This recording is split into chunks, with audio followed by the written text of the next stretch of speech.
Olá, pessoal. Boa tarde a todas e todos. Aqui é o Ricardo, vocês já me conhecem. Fui convidado pela professora Ellen para falar com vocês, conversar com vocês sobre o crime de lavagem de capitais. Eu queria pedir desculpas pela minha voz, pela aparência. Eu estou realmente bastante gripado nesse momento, com uma faringite. De toda forma, vou tentar aqui captar as principais informações que acho que são importantes para a gente passar sobre essa legislação penal e processual penal extravagante. Então, começar aqui o compartilhamento e aí a gente pode ver depois a própria legislação.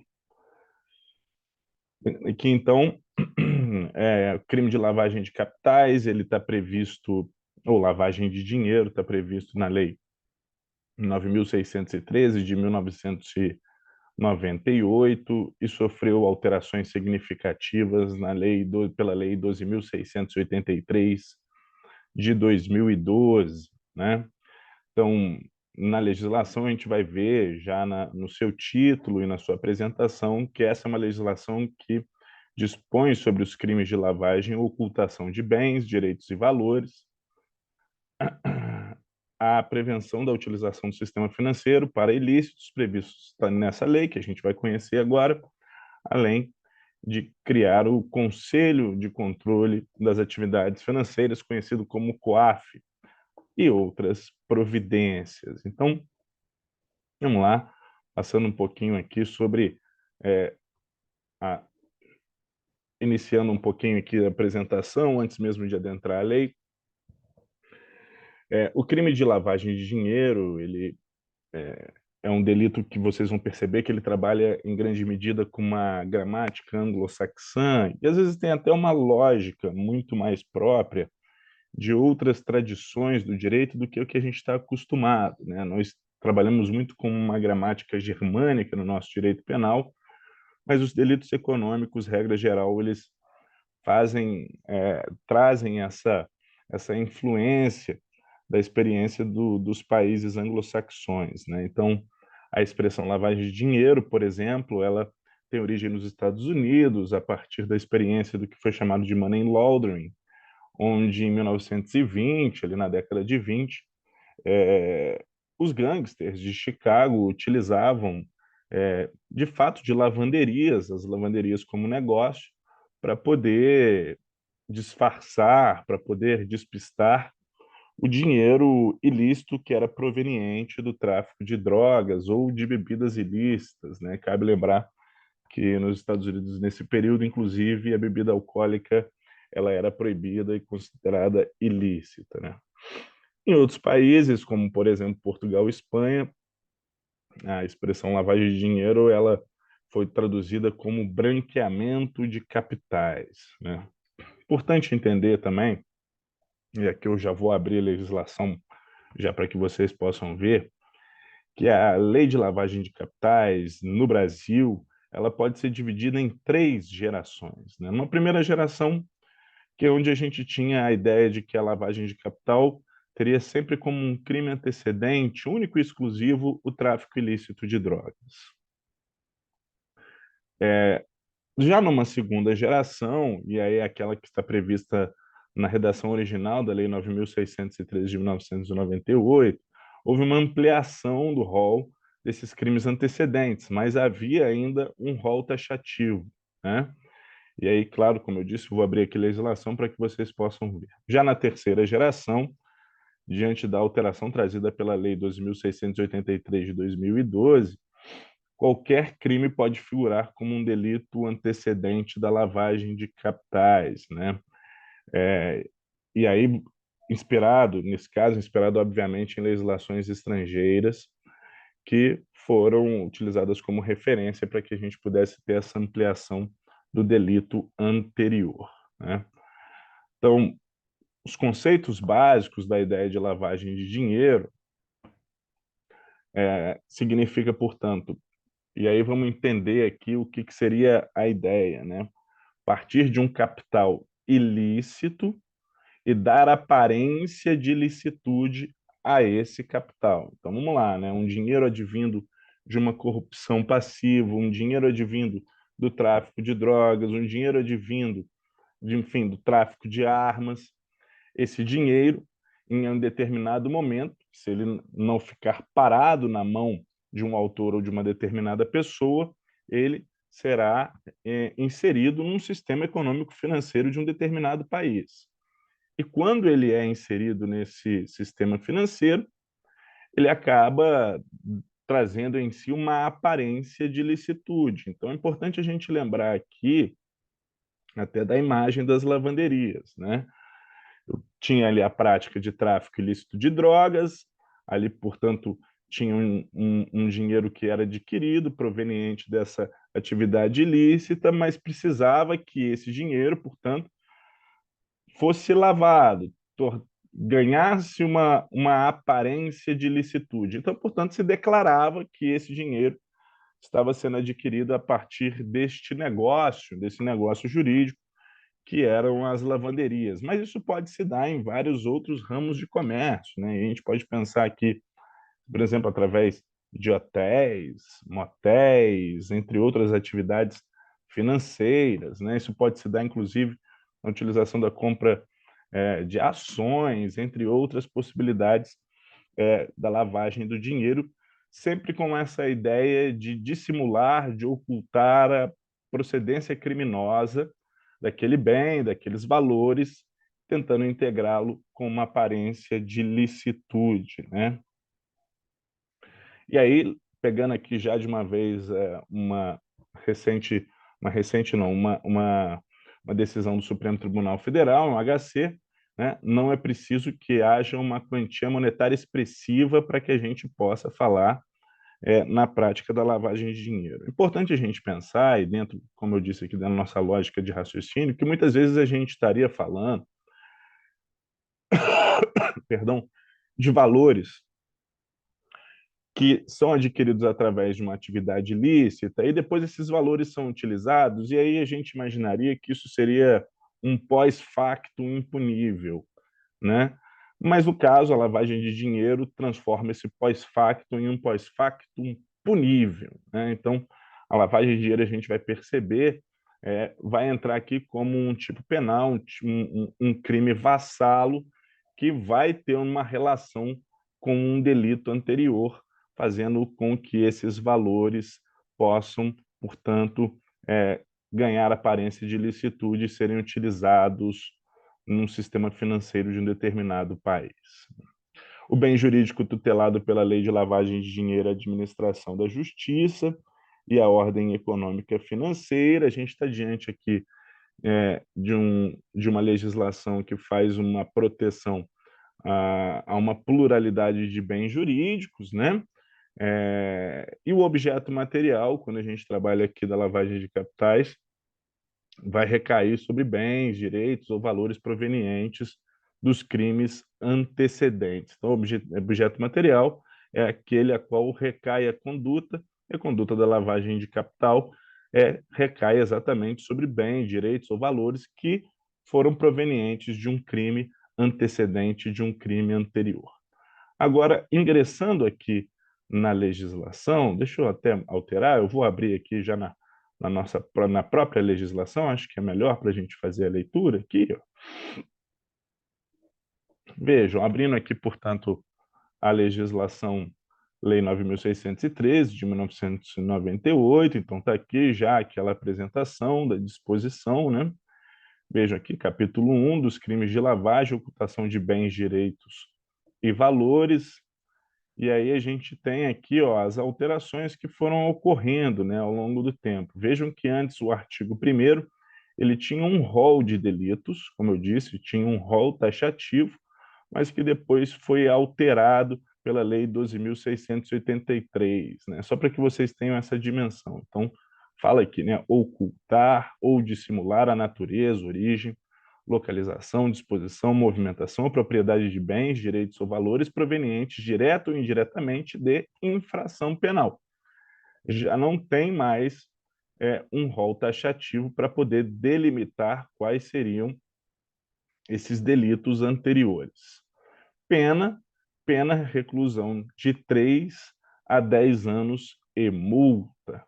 Também é importante fazer a leitura aqui dos parágrafos em sequência que vão dizer, parágrafo 1º, incorre na mesma pena quem, para ocultar ou dissimular a utilização de bens, direitos ou valores provenientes de infração penal, inciso 1º, os converte em ativos lícitos, né?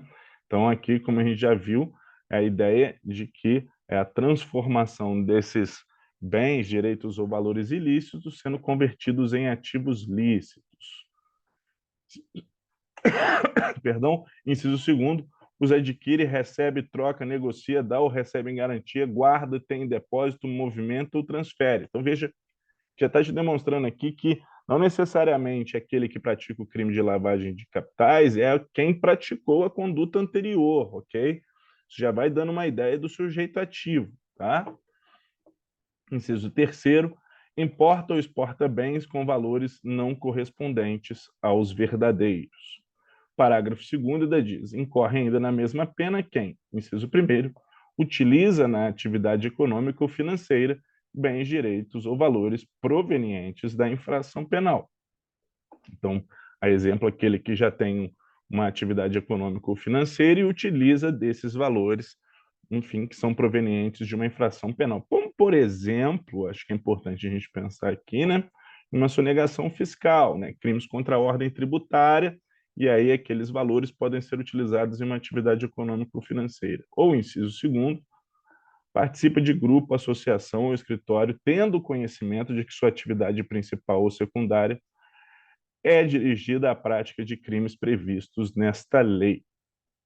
Então, aquele que participa, não que necessariamente esteja praticando diretamente a lavagem de capitais, mas que participa de grupo, associação ou escritório e tem conhecimento da sua atividade principal ou secundária, também responde por esse delito. Parágrafo 3º fala sobre a tentativa e diz, né, a tentativa é punida nos termos do parágrafo único do artigo 14 do Código Penal, sem mistério, então o artigo 14 que já fala sobre a tentativa. Parágrafo 4º traz uma causa de aumento que diz o seguinte: a pena será aumentada de 1/3 a 2/3 se os crimes definidos nesta lei forem cometidos de forma reiterada, por intermédio de organização criminosa ou por meio da utilização de ativo virtual. Veja que aqui temos uma alteração importante trazida pela Lei 14.478 de 2022, onde inseriu a questão da utilização de ativos virtuais. Então, a gente pode estar falando aqui, por exemplo, de criptomoedas, né? Então, a pena é aumentada de 1/3 a 2/3. Então, se a gente tem uma reiteração delitiva, se é praticado por organização criminosa ou se a lavagem de dinheiro se dá por meio da utilização de ativos virtuais. Parágrafo 5º ainda diz: a pena poderá ser reduzida de 1 a 2/3, então causa de diminuição da pena, e ser cumprida em regime aberto ou semiaberto, facultando-se ao juiz deixar de aplicá-lo ou substituí-lo a qualquer tempo por penas restritivas de direito, se o autor, coautor ou partícipe colaborar espontaneamente com as autoridades. Então, está diante aqui de uma modalidade de uma colaboração premiada, prestando esclarecimentos que conduzam à apuração das infrações penais, à identificação dos autores, coautores e partícipes, ou à localização dos bens, direitos ou valores objeto do delito. Então, temos uma possibilidade de colaboração premiada, está inscrito aqui no parágrafo 5º do artigo 1º, né?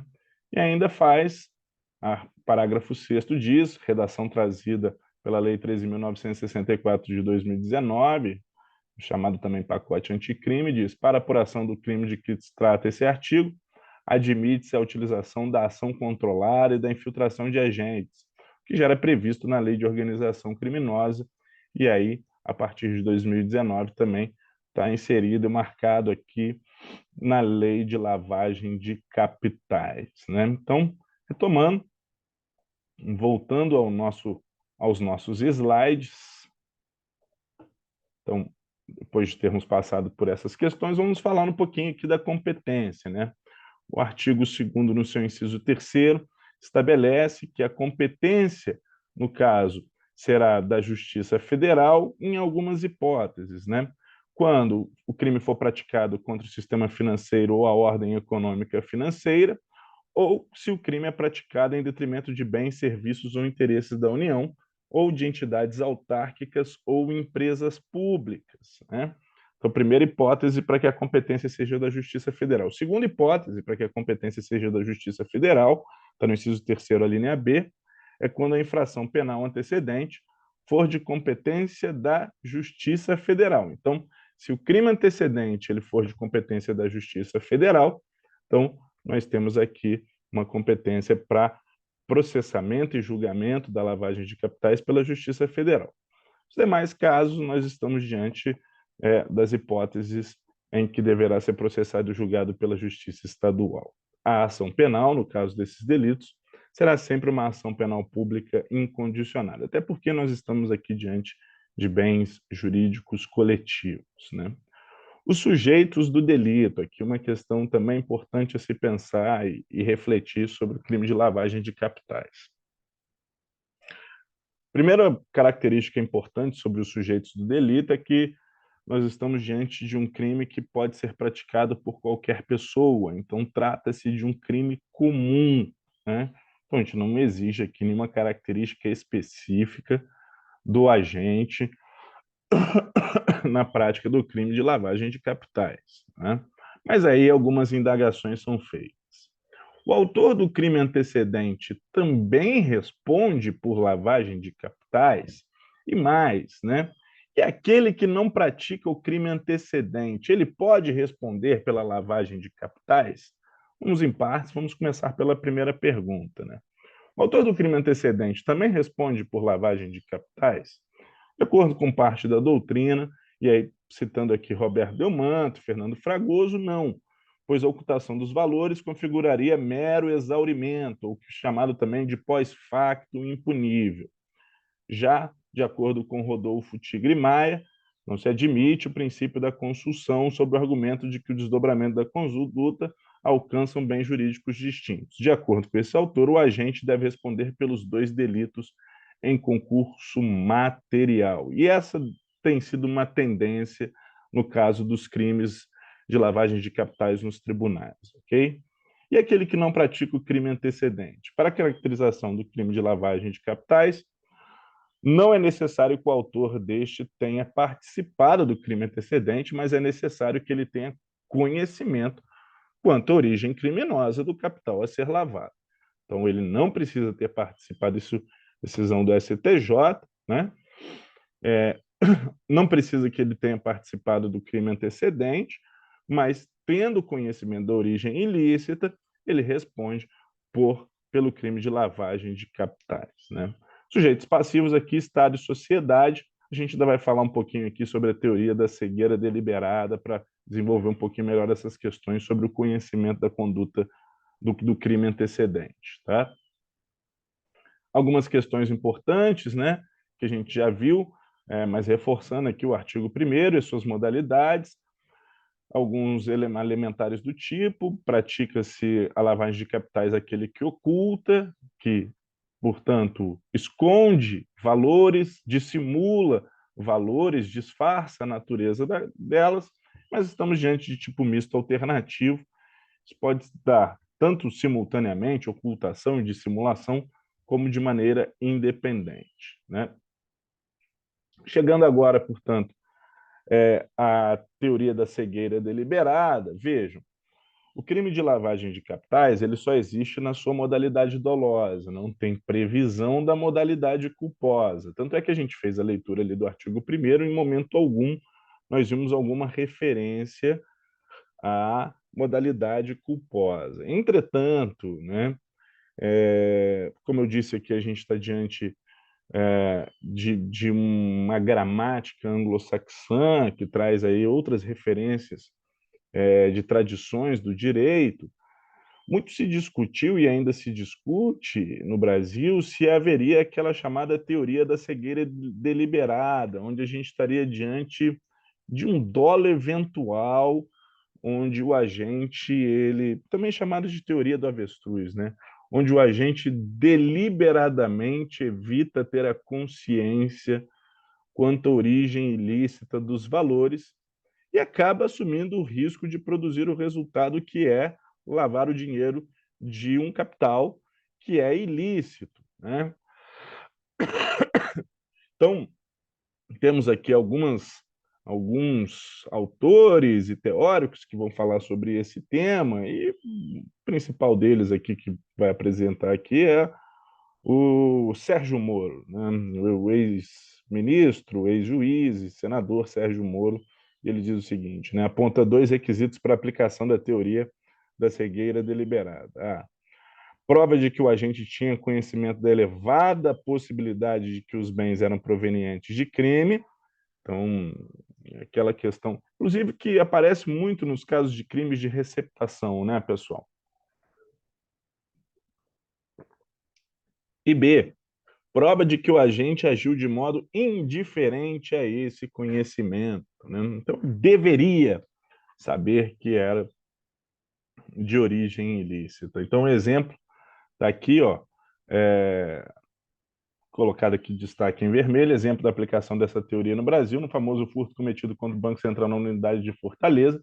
Donos de concessionárias de veículos foram condenados por crime de lavagem de capitais, pois venderam diversos veículos aos ladrões mediante recebimento de R$ 900 mil em notas de R$ 50 em saco de nylon, sendo que os ladrões ainda deixaram um crédito de 250 mil para futuras compras. Então, aqui, portanto, os donos das concessionárias, eles tinham, e aí tinha uma elevada possibilidade de compreensão de que os bens eram provenientes de crime, que aqueles valores eram provenientes de crime, e agiram de modo indiferente a esse conhecimento, né? Inclusive, outro exemplo que nós temos é no caso da Cláudia Cordeiro Cruz, que era esposa, então, do Eduardo Cunha, e que temos também mais um fundamento sobre a teoria da cegueira deliberada, e no despacho do Moro ele diz o seguinte: a própria ocultação desses valores em conta secreta no exterior por ela, também não declarada, a aparente inconsistência dos gastos efetuados a partir da conta com os rendimentos ilícitos do casal, aliadas ao afirmado desinteresse dela em indagar a origem dos recursos, ao marido, claro, autorizam, pelo menos nessa fase preliminar de recebimento da denúncia, o reconhecimento de possível agir com dolo eventual ou com cegueira deliberada. Acho que aqui temos debates importantes ainda para falar sobre a cegueira deliberada e o dolo eventual.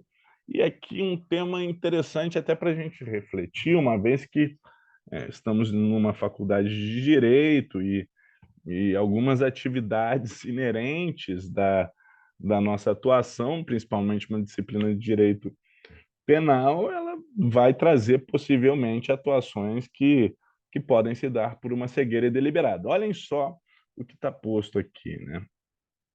De acordo com o professor Renato de Melo Jorge Silveira, ele traz um exemplo de como poderia se dar uma cegueira deliberada, né?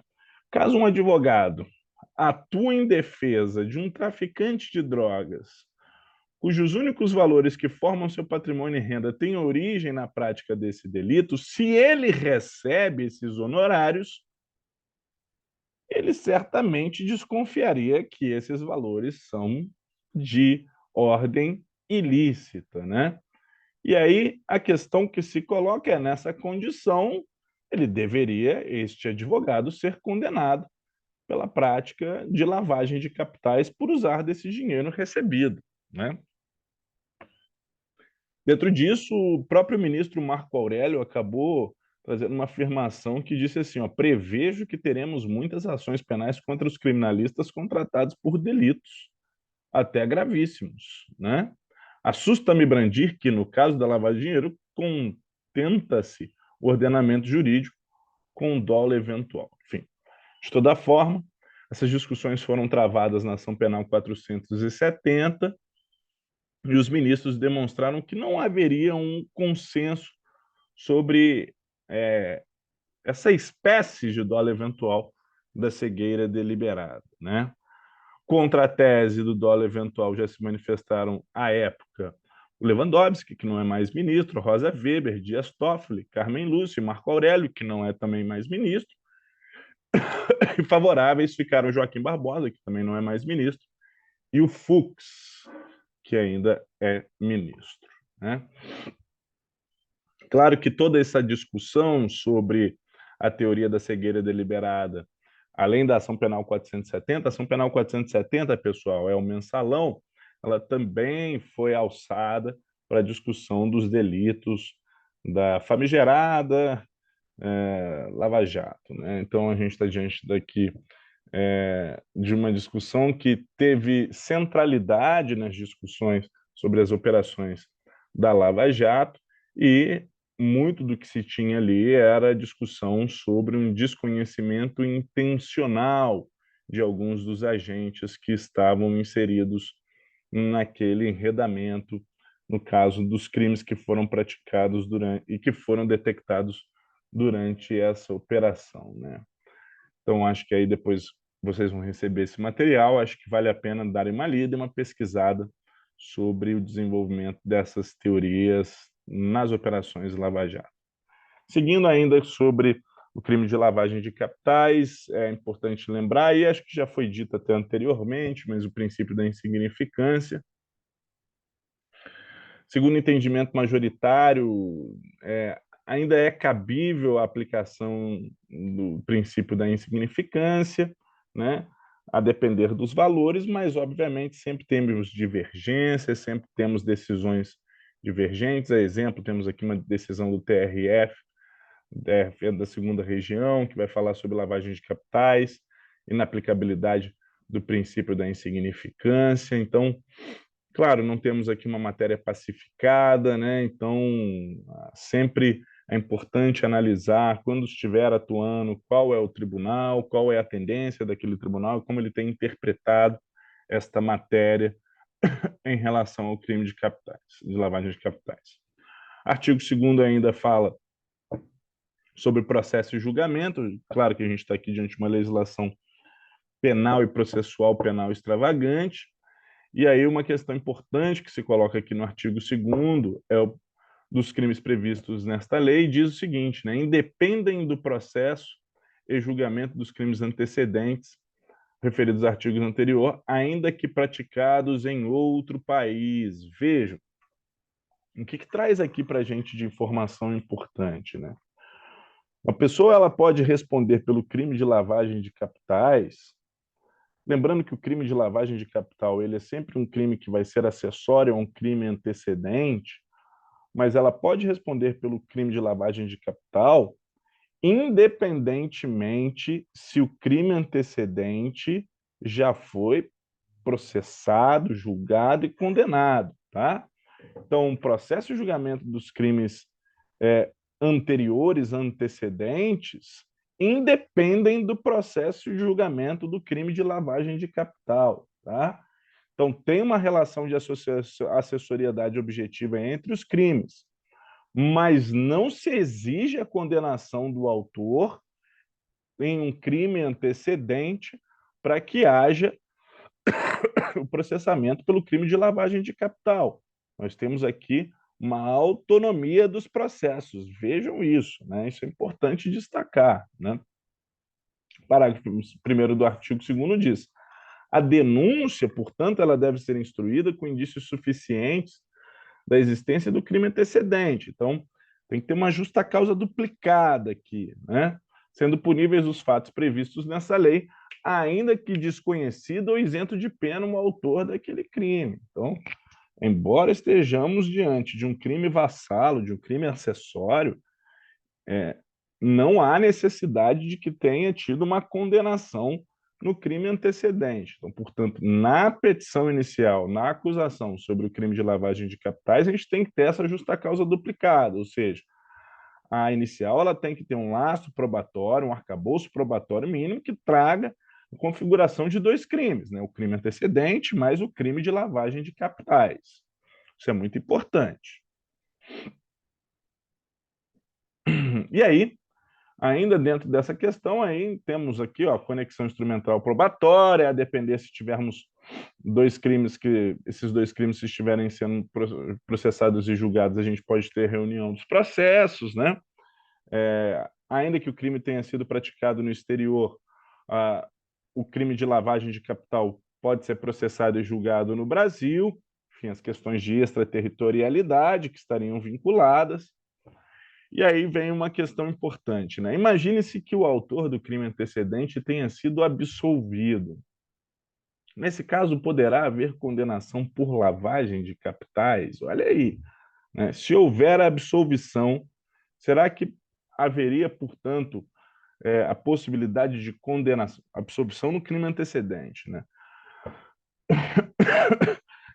Ainda assim, poderá haver condenação por lavagem de capitais? Aí nós temos três correntes aqui para poder apresentar. Primeiro, absolvição por atipicidade ou por excludente de ilicitude, não haverá a condenação por lavagem de capitais, né? Então, nesse caso, se o crime antecedente teve uma absolvição a partir destes fundamentos de atipicidade ou de excludente da ilicitude, não há como condenar pelo crime de lavagem de capitais. Segundo, se a absolvição do crime antecedente se deu por uma excludente da culpabilidade, nada impede que o agente ele possa ser condenado pelo crime de lavagem de capitais, né? Porque, perdão, perdão, porque o crime, porque a culpabilidade, desculpa, ela afasta uma circunstância pessoal, não um injusto penal.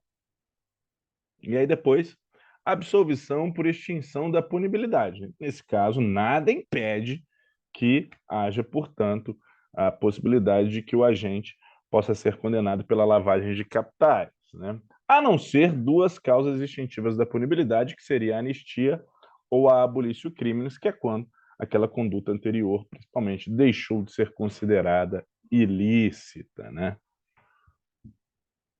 Temos aqui agora um HC do STJ, falando um pouco sobre a ausência de justa causa. Diz aqui a jurisprudência do STJ consolidou o entendimento de que é suficiente para fins de oferecimento da denúncia referente ao delito de lavagem de dinheiro, a utilização de prova indiciária para a comprovação da existência do delito, etc. E depois também é importante vocês pegarem para dar uma lida, pesquisada sobre esse tema, mais jurisprudências aqui, falando sobre os indícios mínimos de ocorrência do crime antecedente. Temos as medidas cautelares que são adotadas dentro do processo de julgamento do crime de lavagem de capitais, né? E nesse caso, há a possibilidade de apreensão de coisas, objetos e documentos para o processo. Então, a gente está aqui diante dos mandados de busca e apreensão, a qual o juiz, e aí destacando já o artigo 4º aqui, ele pode, portanto, decretar medidas assecuratórias de bens, direitos e valores do investigado, enfim, para poder garantir que esses bens, valores, eles não se deteriorem, não se depreciem, evidentemente, com a passagem do tempo, porque é muito importante como um conjunto probatório, né? E quando, evidentemente, ficar comprovada a licitude da origem desses bens, o juiz irá determinar a liberação total ou parcial dos bens em retorno às mãos daquele que estava sendo acusado pela prática da infração penal, né? E como efeitos da condenação, nós temos a perda. A perda hoje em dia que a gente tem alterações profundas, inclusive da chamada perda alargada, mas são efeitos da condenação, a perda em favor da União, dos estados, enfim, de competência, quando é competência da Justiça Estadual, de todos os bens, direitos e valores relacionados direto ou indiretamente à prática dos crimes previstos nessa lei. Então, o chamado confisco alargado tem sido a tendência desde o pacote anticrime, tá? E a interdição do exercício de cargo ou função pública, que também pode gerar como consequência dos efeitos da condenação. Veja que efeitos da condenação, e é sempre importante lembrar, não é uma pena, né? Para além daquelas penas que podem ser estipuladas, aquelas penas previstas no tipo penal, né? Enfim, ainda dentro da lei da lavagem de capitais, vocês podem encontrar aqui as regulações sobre o Conselho de Controle de Atividade Financeira, COAF, né, que tem ali tem controle e informações sobre as atividades financeiras, circulação de bens, de capitais, dentre outros. E, por fim, ainda a responsabilidade administrativa das pessoas jurídicas e etc. Isso tem se tornado uma tendência, acho que é muito importante a gente perceber a tendência hoje do mundo, voltando mais uma vez àquela questão da gramática anglo-saxã, né, pessoal? A ideia de compliance tem se tornado uma tendência. Então, e aí eu vou fazer já aqui a leitura do artigo 12, né? As pessoas referidas no artigo 9º, bem como os administradores das pessoas jurídicas que deixem de cumprir as obrigações previstas no artigo 10 e 11, serão aplicadas cumulativamente ou não pelas autoridades competentes as sanções. E aí vem algumas sanções, ou seja, o Estado tem passado a responsabilidade para a pessoa jurídica para que ela faça um controle de comportamentos dentro das suas atividades, né? O compliance vem muito isso, né? Criando padrões de comportamento, padrões éticos, padrões de regra, né?